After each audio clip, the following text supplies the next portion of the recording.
What's going on, everyone? Welcome to the March 2nd edition of On Deck, brought to you as always by us, RUDIS. We got a fun show today. I'm going to talk to Cary Kolat first of the Campbell Fighting Camels.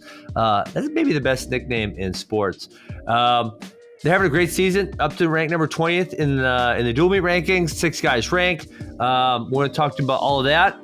And then after that, we're going to catch up with Reece Humphrey, who's the head coach at the NJRTC. And nothing really super specific we want to talk to Reece about, just kind of what they're doing there. Obviously, the NJRTC, they work with both Rutgers and Princeton, so I think it's kind of an interesting setup, so I'm sure I'll ask about that. And I'm sure we'll get some predictions on the Big Tens coming up this weekend. So here we go. First, we're going to talk to Mr. Kolat. All right, what's going on, Cary? Good, Ben. How are you, man? I'm doing pretty well. I went to Ireland last weekend, so I'm slightly jet lagged. So if I'm a little slow, don't yell at me or anything. All right. At least you don't have Corona, huh? I do not have a Corona. There's no Corona in Ireland, to my knowledge. Listen. I'll be honest with you. Now you brought up, I was a little bit nervous. I don't get nervous about much. I have very low anxiety, but Yeah. I was following on Twitter, and it appears that it can be kind of serious. Yeah, well, I think just the contagion of it, right? Like I said, flu's worse, but Yeah. How many people are going to be infected by this? If it does blow up, like they're saying, then that's a big deal. Yeah, I was looking at infection rates and hospitalization rates and death rates, and Yeah. I mean, for what it looks like, it's pretty bad in China and Iran, but for whatever other reason, it has not really gotten too bad everywhere else. Yeah. I have no idea why at all. So.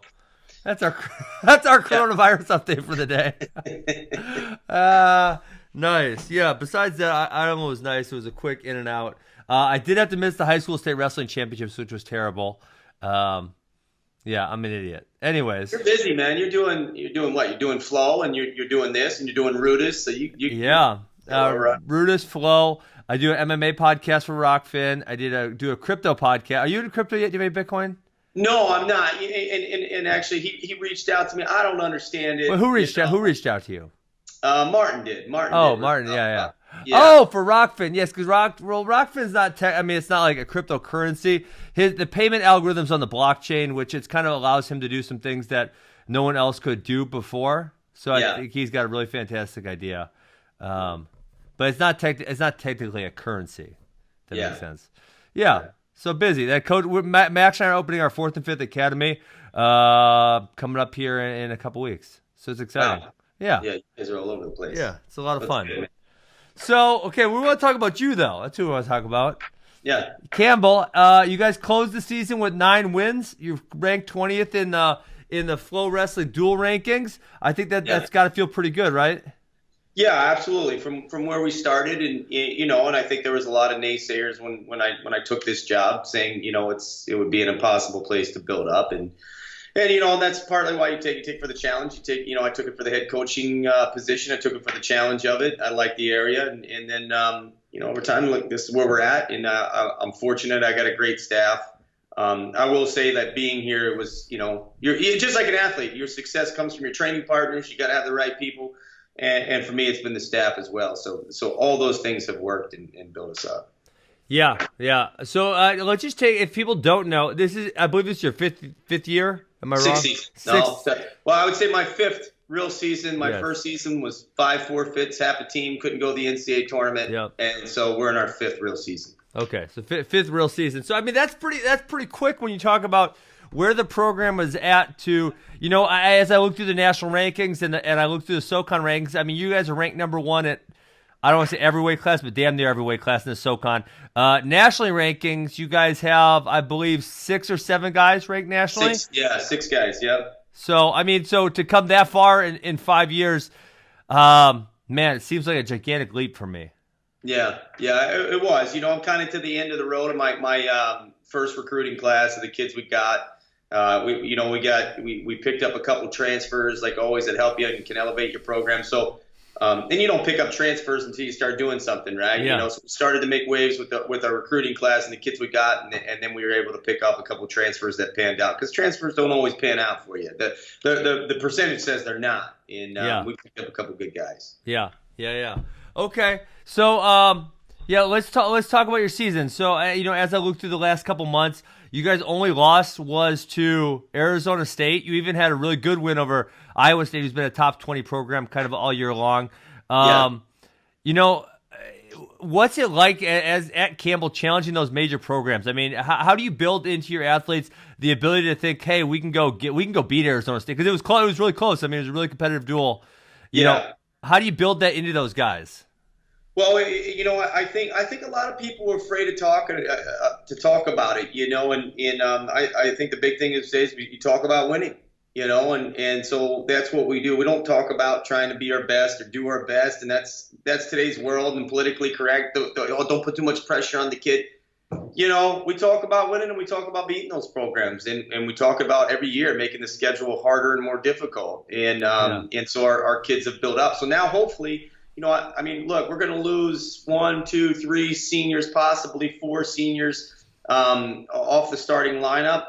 And hopefully, we have a residual effect from those guys and what they've done, that it's passed down and that next generation is just a year ahead of them or 2 seasons ahead of them where they left off. And we're building our schedule out now, and we're going to, next year we got Pitt and Iowa State says they want to wrestle us again. And we're working on some other big schools and getting them here. So, we talk about it, we go after them, and it's changing the kind of the mindset here. Yeah. I don't want to put you on a soapbox here, but I kind of do. One of the things I always talk about that it drives me crazy. It drives me crazy when older coaches say kids are different today. Kids aren't always the same. And for me, that always seems like a cop out. And you kind of mentioned it there. You talk about winning and, the PC culture, but I feel like here's my take on it. Kids have the same humanity that people for the last thousands of years had, right? There's certain things that we as humans need. And in my experience, when I challenge my athletes, they seem to love it. They seem to feed off it. And you're kind of talking about the same thing. So what, if you hear an older coach say kids today are different, what is your take on that? And how do you push back? Well, I think kids are different. And there's no doubt we have a big change from just, communication. There's so much more communication nowadays. So they're under different influences, but it's the same mindset if you get that kid in your program. So we preach a lot about, it's a team effort. And we preach a lot. There's no job too big for anybody on the team. Look, I always tell my guys, you see me, if the laundry needs done before practice and nobody's done it and we got to work, I'll do it, and I do that to kind of set the tone. That way, if I got to kick somebody in the butt, that they're ready to go. But look, I don't think the kids are different, because the kids get their influence from the parents, you know. So in the end, when this generation's sitting there saying, well, the kids are, no, it's a generation of parents. If they caused a problem, it's coming from them. But we've done a good job of, I guess, finding the kid that we know will work in our school and work in our program, and work with our coaching style. And I feel like we've done a good job of, we've gotten some of those kids that are different, and I think we've changed them, I think every generation says that, just like every generation thinks they're living in the end times. Isn't it? So, there's certain things that are always. I have started thinking more about that as I got older. It's like it feels like there's certain things that every generation has about the one before them and about the one after them, and I'm sure it's been like just the same thing for thousands of years. Yes, it's a spiral. The one joke I made when I was talking about kids that are soft. I said think about when they invented the wheel. That last generation was saying, we didn't even have the wheel. You kids are so lazy, you get to roll things around these days. Yeah, that's exactly right. And I think it can be harder on parents nowadays to talk about, the one generation that didn't have to deal with the internet. The internet's a very powerful thing. And so now parenting during the internet time, every kid has the answer and you could read anything, whether it's true or not. So their perception is a little bit different, and so you might have to do a little more communicating with them. But I feel like we've done a good job of changing kids who if we want to say they're one of those kids, we've changed them and they fit into our program. Yeah, I would agree with that, generally speaking. And I do enjoy watching, I don't know who does if it's your social media or somebody, but someone puts up quite a bit of film from your guys' stuff where I get to see you speak, and they do a good job at that. Yeah, no, we hired a guy specifically for it. We thought it was important. Look, we're not, It is. They do a great job. Yeah, we're not a Power 5, so my basketball team's not on TV all the time. My football team's not, and that's all stuff that puts your school in front of recruits. And so, I wouldn't have done it. I always say my assistant coaches, this is where I'm old school. Let's just go wrestle and win. And, they convinced me we needed it. And so now that I've gone and hired a guy, I feel like, man, I wish I'd have did it 2 years ago. And which coach? Which assistant coach specifically? Well, it was, Centez, and then I had Garrett Kiley, who's at Northern Colorado. Okay. And he was big into Twitter and trying to win all the awards for branding and wrestling and stuff. And now it's important. It's important in front of recruits, Absolutely. Okay. Yeah, I would agree with that. Okay, two things I want to talk to you about. I bring this up all the time because I feel like maybe I'm leading the charge. I'll give you my full take, and then you can just go wherever you want with it. I love the idea of a dual national championship. In my idea, I don't want to do away with the current one we have. I think it's fantastic. I don't want to combine them. I think that's a terrible idea. I would ideally like to have a dual season and then a tournament season, just like track has indoor and outdoor track and field. I think the idea of a dual is a little bit different than the way of a tournament. My biggest argument against tournament is, listen, you could show up with four members of your team and win. And there's not very many sports where you can show up with 40% of your roster and you could win the title. Yeah. So I guess feel free to comment any way you'd like. Just to go back, and I'm going back through memory a couple years ago. Yes. I believe the issue of trying to have two separate seasons, having the tournament season and the dual, you can't have two national championships. And I believe we got into the Title IX issue with that. Yeah. So wrestling can't have two national championships. We do need a dual meet national championship. We need one national championship. Let's put it that way. Yeah. And I think the regular season and the dual meets have to play a big part. And obviously, we've got a good product in the individual championship, right? And we're all individuals, right? In the end, I wanted to win for my team, but I knew if I was taking care of Cary and you knew you were taking care of Ben, that I'm putting points on the board, right? I want to go get my national championship. So ideally, what I'd like to see is this. We got 7 conferences. Because I wrestled at a small school, right? Lock Haven was 2,900 students. And so I'm a little conscious of the small schools. You have your traditional Power Fives, your Iowa, your Okie State, your Iowa State, your Iowa, your whatever, your Penn State. They're going to be there all the time, right? Traditionally, they've always been there and going to be there. I think we do your regular season's conference champion. So you have 7 conferences. 7 of them, yep.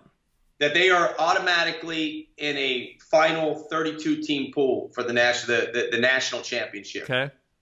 That happens early, right? And in Big 10, Big 12, bigger conferences, EIWA, maybe you take 2 out of those conferences. Sure, yeah. Exact science. But let's just say you took the winner of each regular season.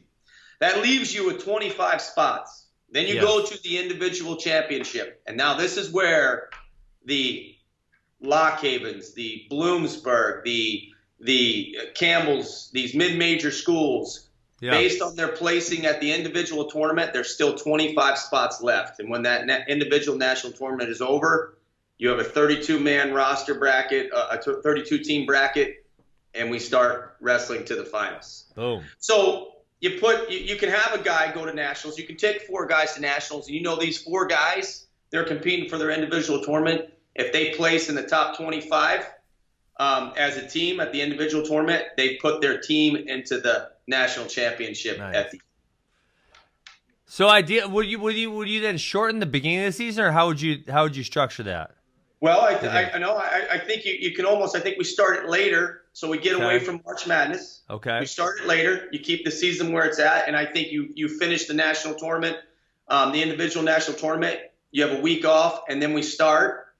And then I think your first round, I think you try to match it up, and you put the first round of a 32-team bracket on college campuses, right? Yep. But I think you put it, you rank the teams obviously, and you put it who's got the best ticket sales. Sure. Yeah. And that's easy. And maybe you split the gate and you start bringing it down, and then we get to that final 16 or that final 8 or that final 4, and then we have a host location for it. Yeah.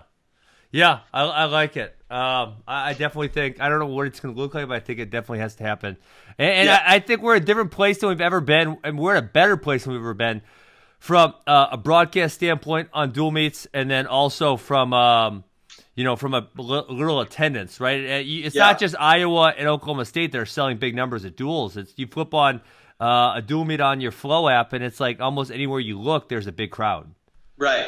Yeah, so I think we could definitely swing that. Okay, last question. I'll let you go. I knew you were highly critical of the Kevin Dresser situation. I got the interview on Flow. I thought I was very skeptical of some of the things he was saying. I'm not a college coach. I do not know the rules as well as you guys, as well as you do. But I know you were kind of one of the leading proponents of the guys who were critical of the way he went about things. Do you want to expand on that? Yeah, and I've talked to Kevin. Kevin and I are friends, and I think we have a relationship where we can scream at each other sometimes and still walk away friends. And we agree to disagree on it, right? And and on the interview, he's talking about teams at the Navy Classic. He was talking about us. I mean, him and I discussed it, right? Yeah. I had starters that was going up against the guy who's not the starter, and we said, okay, you're forfeiting and you're moving on, because we didn't see a point these guys who wrestle every day in a room. And we didn't step on the mat, and it didn't help my guys' RPI. Yeah. Obviously, like any program, if we got a weight class where we're not determined where we're going to wrestle, we'll have the guys wrestle. Yes. And it's not biblical, though, meaning not one sin is greater than the other. Fact is they're two totally different things, right? And in creating a tournament where your guys enter, blow the whistle, and don't wrestle, and saying it's the perfect storm and you got 4 points and it increases RPI. Look, it's like this, Ben. When you and I wrestled, you could take injury time out. I don't know when in your generation if you got penalized. I don't believe so. Okay. Did you ever do as they say, the tornado and take time? I don't think so. It was always instilled, right, from the time we started wrestling. We always knew that you could do that. You could just, I'm tired. Yeah. Let me spin my finger. But there's that part of that ethics. There's a part of that honor system. And it's a part about being, manning up and being tough and getting through it. Yes. So, what Kevin did, he can technically say it wasn't against the rules. It wasn't really. It wasn't against, but it's like putting that finger up. We all knew it existed. Yeah. Everybody's known you could do this. Hey, this is Camel, right? And our mascot's the Camel down here, and everybody knows Wednesday is hump day. Well, I could just run the hump day open every Wednesday in my room where no other teams can get out of school and have my backups wrestle. And listen, not only will my RPI get better, my guys will lead the country in tech falls and everything. That's not a bad. Hey, doesn't sound like such a bad idea. Right, everything's hump day open, but if you can make it, great. But it's going to be Wednesday during the school week. You're going to do it at 8:00 at night. So it always existed, except nobody did it. Now, the reason we have injury timeout, if you do this and you do that and you get penalized, it's because there's always those percentage of people that are going to exploit the loophole, and then we make rules for those people. So in the end, basically, I hope what's going to happen is we're now going to make a rule for what Iowa State did. We all knew it existed, but nobody ever took it to that extreme, and nobody ever exploited it. And it was more about, hey, let's all do it the right way. You know what I mean? And so, you can say you technically didn't break rules, and Kevin didn't. He didn't break any rules. Well, I thought the one that I kept bringing up, I'm like, are you sure this isn't a rule? He said he put everywhere he wanted in the bracket, and I said, come on, that's got to be a rule. And allegedly, it is not.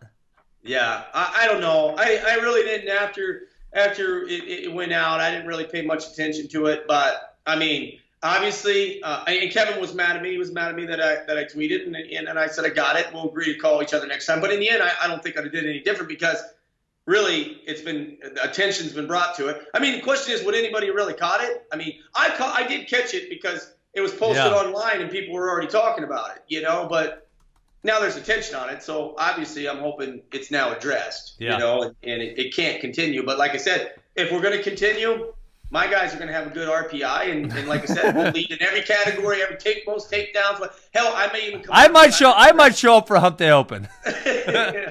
So, that's how I feel about it. All right. That's awesome. All right. I appreciate you taking the time. You're doing a great job. Good luck at the Southern Conference this weekend in Boone, North Carolina.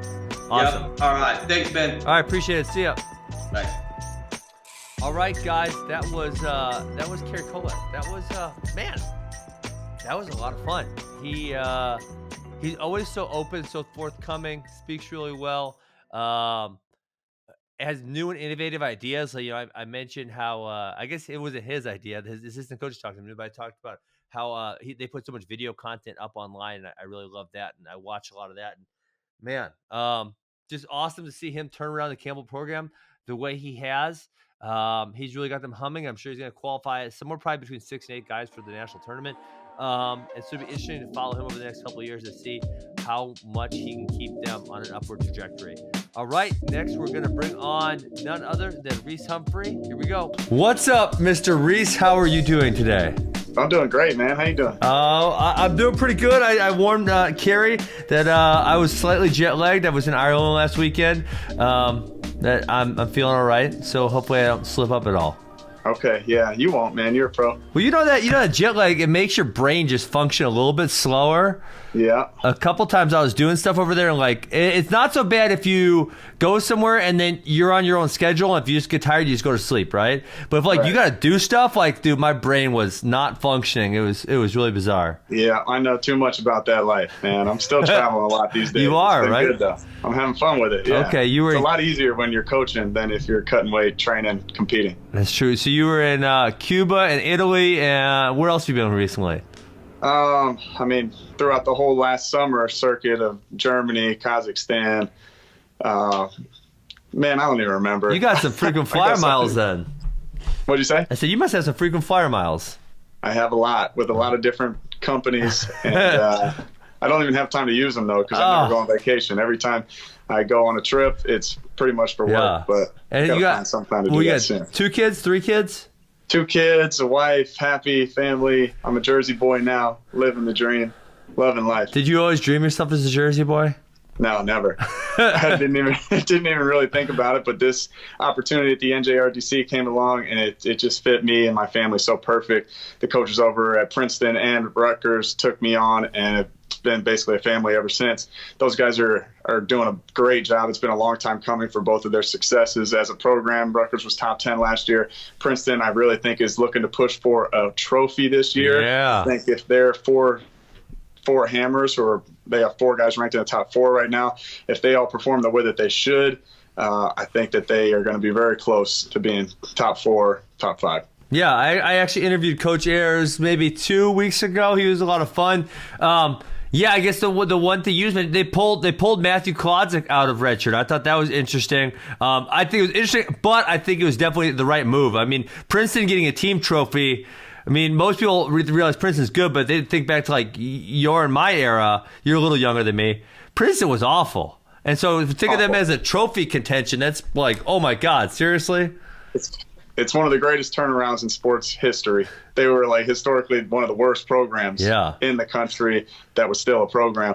And now they are fighting to be top 4 and have a national champion somewhere in there, maybe 2, 3. They got 3 real contenders, maybe 4 contenders.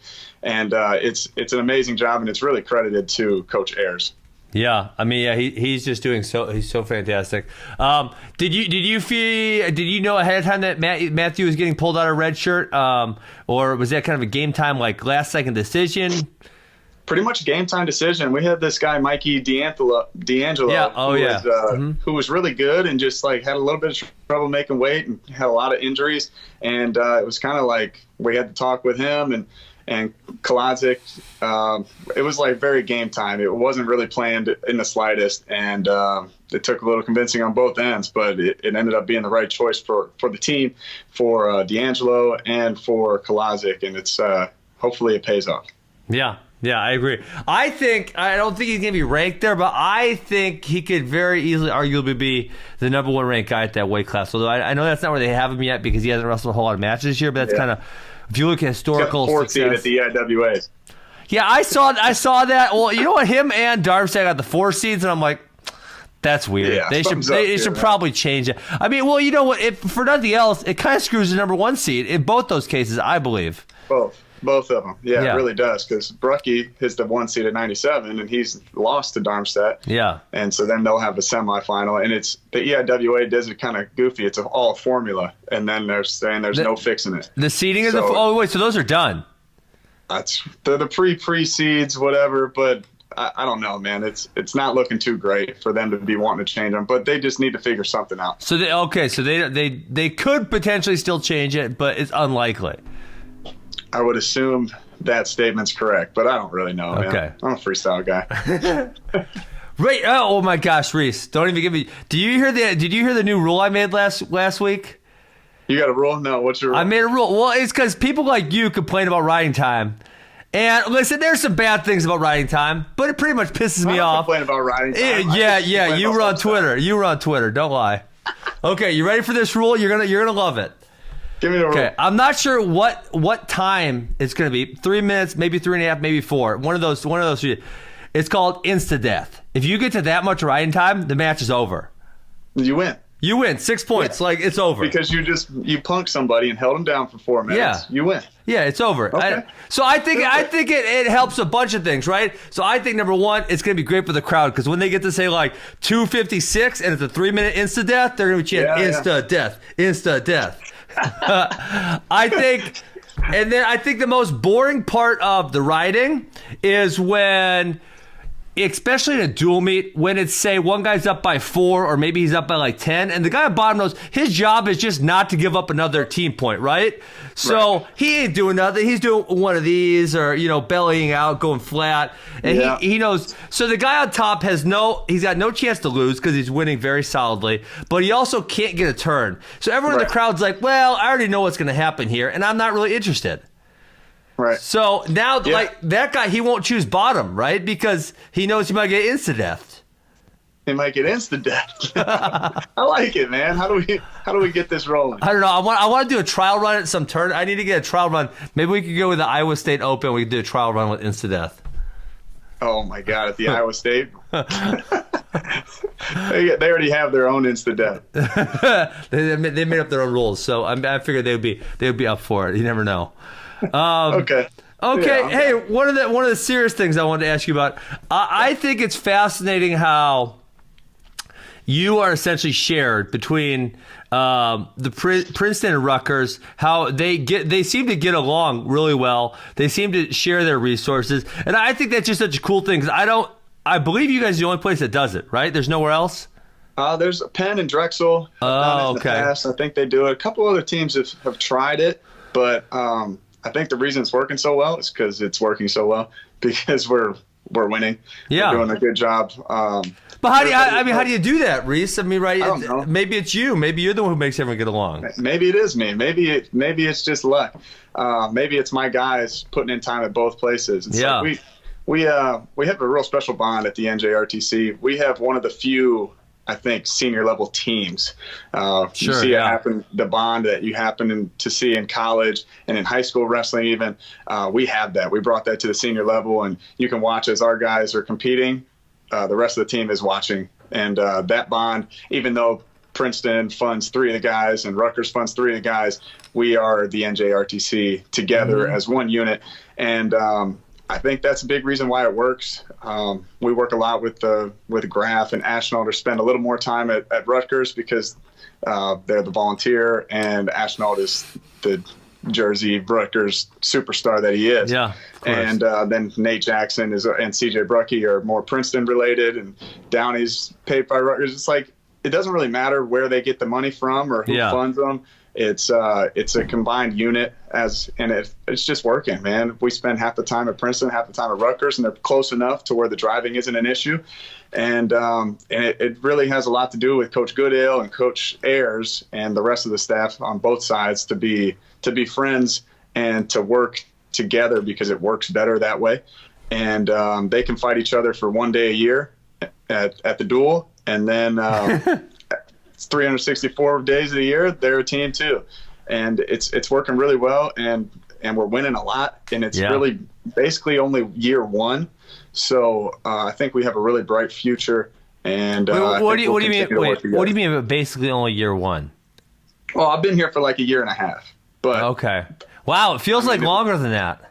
I know, we've been doing a lot of things. Yeah. Wow. Okay. But it was Nate Jackson and I. We were the Nate Jackson RTC, the NJRTC, for probably 6 months, trying to find our first guy, which was a first struggle. I remember doing the board meeting with the with the NJRTC, like half Princeton, half Rutgers, and they were kind of laughing at me, saying that I thought it would be easy to get athletes, and they were saying that they would be able to fund as many as I could get, and now that has switched. And damn, that's a deal. That's a deal, right? Whoa, yeah, I helped the Wisconsin RTC. I don't really help them more, not too much, because I'm too busy, every once in a while. But damn, fundraising's hard. So for it's hard, yeah. And so yeah, they didn't really follow through on that. We're at the peak of our budget. Open up the pocketbook, son. What happened there, right? Yeah. No, we have the amazing fundraising guys and amazing donors and support system, and it's I want it to continue to grow. It just takes a little bit of time. Yeah. And we are almost tapped out on both, but I still have goals of having a full lineup, and we're going to be very close to that. In the next year, we'll have Graf 61, Bryce Meredith 65, Ashton will probably go 70. Wait, so hold on. You need to give us the lowdown on Nicky push-ups then. Nicky push-ups? I don't know what he's doing, man. Nobody knows what he's doing. Nobody knows. I don't know if he knows what he's doing, but he's a good kid. He means well. He works extremely hard. But, yeah, he hasn't really been with me for a long time. Yeah. So, yeah, I wish him the best, but I don't know. He's all over the place doing his thing. He was in Italy. I saw him out there, and I've seen him in a bunch of places. He hasn't competed too much, but I think he's going to do very well at the trials. Well, you want to hear my other stupid idea? I got all kinds of stupid ideas. Better than insta-death? Oh, insta-death, legitimately, if I think about that deeply as a wrestler, I think that is like a legitimate, could be a real rule. Like, I think it could go in. I think it makes sense on a number of different levels. I think strategically, I think it would be very interesting. So I think that could be a real rule. This one's more of a joke. Okay. I think Chamizo and Soriano should have their own reality show. How do you feel about that? Yeah, I agree. They should. That would be awesome, huh? Let's just switch it. Let's make it more relevant and put the NJRTC as a reality show. Was that happening? We actually talked about it. With Tavoso. Tavoso funds our program, Tavoso and Novogratz. Okay. And I brought it up to them because we were thinking about fundraising, and I kept wanting more athletes. And they said, well, how are you going to make the money? And I said, well, what if we did a reality show? There you go. And what would that entail, and what would we do? And it got like a little too serious to where I was like, all right, man, I don't know. Will you say you're going to be the coach and the producer? I don't know what I would be. I'm going to be the host. Let me just be the host. Okay, that's easy. The host coach. Yeah. Yeah, but it got a little too serious. I'm like, I don't know if they want to see all the ins and outs of what goes on. Yeah. But yeah, man, we were close to really doing it for a minute. Wow. Okay, so it's done. There's no more. Not right now. Maybe not. Okay. Maybe not. No. All right, cool. Let me ask you about this because we talked a bunch about how New Jersey's been a great high school state forever, and now they're having the programs, collegiate programs with Princeton and Rutgers that are kind of following that success. Your home state of Indiana, I always felt like put out a lot of really good guys out, and now those programs are starting to turn around. Do you pay attention to Indiana wrestling at all, or no? Yeah, I do. Yeah. So how do you feel like, thinking back as a high school, how do you feel that your home state programs are being turned around? Is that awesome? I think they're doing a great job. I think Purdue is doing a phenomenal job. And I think Angel Escobedo is it only his first year? I think maybe first or second. Yeah, maybe a second year. But Angel's one of my best friends, and I know that everybody that he trained at the Ohio RTC for a long time. And we wrestled. He won 4 state titles. I won 3. Did he beat you? Oh, he beat. Oh, Angel, you lowlife. Damn it, Angel. Never mind, we're not friends. But I think everybody loves Ainge, and he's doing such a good job, and he's going to build that program up just because I know he's a hard worker, and he's got great technique, and he actually wanted me to be his RTC coach in the beginning, but I wasn't into it at the moment, and then ended up going a different route. But I would love to work with Angel, and I think he's doing a great job, and obviously they're doing a phenomenal job over at Purdue too. So I'm happy to see it, because when we were coming through with Angel and I and Sertzis and Blake Maurer and Coughlin, a bunch of other guys, we were good. We had a lot of superstars coming out of there, and we ended up getting like 4th or 5th at Fargo one year. So it's like we had some superstar talent, and so I'm glad that they're holding on to some of those guys, because these one state divisions are pretty good. It's hard to win. Yeah, that's true. So a lot of people don't know that Indiana is a one division state. Yeah, one division. And there's not a lot left. Jersey, California, Indiana. I think that's it. Right? That's it. Yeah. I think there's one more, but it always slips me. Okay, there's not a lot of them. They are definitely few and far between. Okay, I'm going to put you in the hot seat. Big Ten predictions. Bring it. Can Penn State challenge Iowa? No. Okay. No, I don't know. I think it's possible. Okay. I think it's possible, and I don't know, man. I've never really been a big fan of Iowa because their wrestling isn't as good as their conditioning, but this year their wrestling is very good. Yes, agreed. And they work for takedowns. They're all working hard. They seem to be getting better as a unit. And I think that the Big Ten's is less matches and it's more like Big Ten versus Big Ten, obviously. Mm-hmm. They tend to do better in that format. At the NCAAs, I think we might have a different story. I think they could possibly be challenged, but they're very, very good this year. Yeah. And if they don't win it this year, I don't know if they ever will. I think they tend to underperform at the NCAAs solely because of their wrestling skills aren't as good as their conditioning. Yeah. But this year, I think that their skills are up to par with their conditioning and their work ethic. And I've been watching, man. I've been impressed. Okay. Can Luke Pletcher turn it around against Nick Lee? Yes. Yes, he can. Nick Lee has impressed me to the max as well. Though, even at the U.S. Open, I thought he looked very, very good. And I think he's got a bright future in freestyle, and he's probably the front runner right now. He is the front runner. But Pletcher, he's a surprising guy. He has very, very strong performances. He's very solid throughout the whole year and doesn't take many losses. So I think he'll turn this one around. Yeah, he's awesome. Okay, last question. This is tough. It's a tough one. You ready? Ready. I was thinking about, how people say, like, Iowa always has the best 125 pounders. Is Ohio State 141 pound U? Because you have Reece, Stieber, McKenna, Pletcher, Jaggers. Yep. So those five. What do you think? Is it 141 pound U? Yes, of course. Is there anyone else close? What am I going to say? I was trying to think of someone else that might be close, but I couldn't think of anybody. I don't know, man. We have a lot at 41, especially in the last decade. Yeah, I don't know if it's even possible. Yeah, when you think about the last decade, that's a whole bunch of titles right there. That's a lot. Yeah.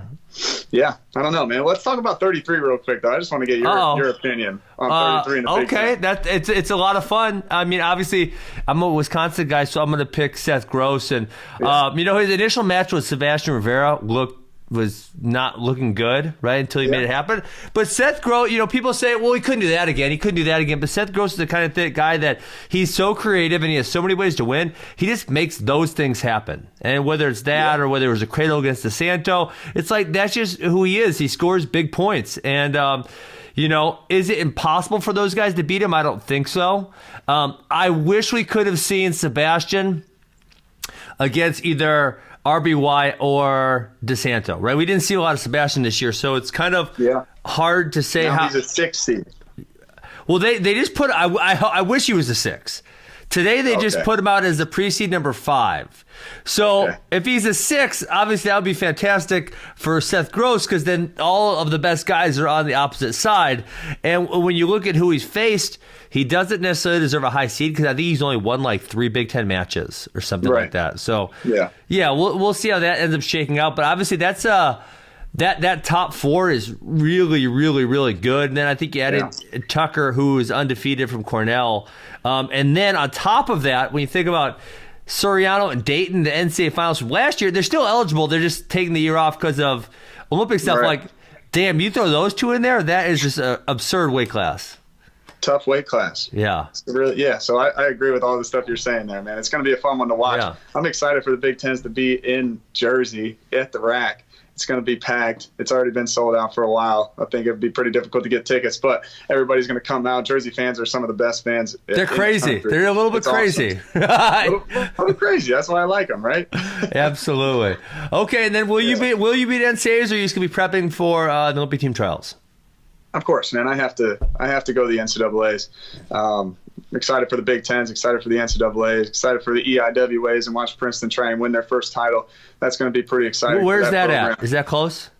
It's in Lehigh, yeah, but it's all the same pretty weekend. Close. Jersey State's, Big Tens, and EIWAs are. Oh my God, those are the same weekend? All the same day. Oh, that's a disaster. It's a disaster, yeah. So it is what it is. Wow. So I'm going to try and get to as much as I can. But I'm excited for all of them. As much as I'm a freestyle guy, man, I get hyped up for the Big Tens, EIWAs, and Nationals, man. There's really no greater event in sports. And I'm excited to see. I think Kolat's going to win the title at 49. Ooh, really over your own Ohio State, Sammy Sasso? Yeah, I do. I wrestle this kid all the time. Okay. If he does anything even close to what he does in practice, I don't think it'll be close. All right. But he's going to dominate him 3-2, you know? Hey, so who did you cheer for last year when it was Anthony Ashton in that closet? I didn't. You did not cheer. You're out. I hide.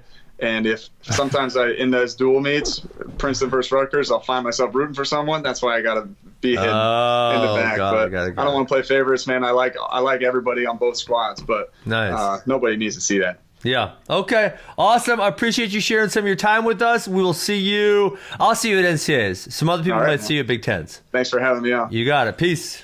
See ya. All right. Reece is a lot of fun. We talked about all kinds of different things. You know, he brought up the idea of the NJRTC reality show, which I loved, obviously. It's too bad that he couldn't actually make that happen. He's really got that RTC headed in a great direction. It was really interesting that he was so decisive about Kolat over Sammy Sasso. I think for me, that's a really, really interesting matchup. I'm really looking forward to that. And that was just a fun show today. We didn't really have a lot of wrestling going on last weekend, so it's kind of a weekend where, there wasn't really any hot topics. But this coming weekend, we have, as he mentioned, just in his area, Big Tens. We got the EIWs. We have all the other conference qualifying tournaments. We have a Pan Ams. The next 2 weekends, actually, with Pan Am. So next weekend, I'll probably try to get some of the college coaches on. I'll probably try to get some freestyle guys on. But the next month of wrestling, if you're a wrestling fan, it is going to be just totally bonkers. It's going to be so much fun. So many things to pay attention to. Hope you guys appreciate listening to me talking to both Cary and Reece. I love hanging on. They were so much fun. And we will talk to you later. Peace.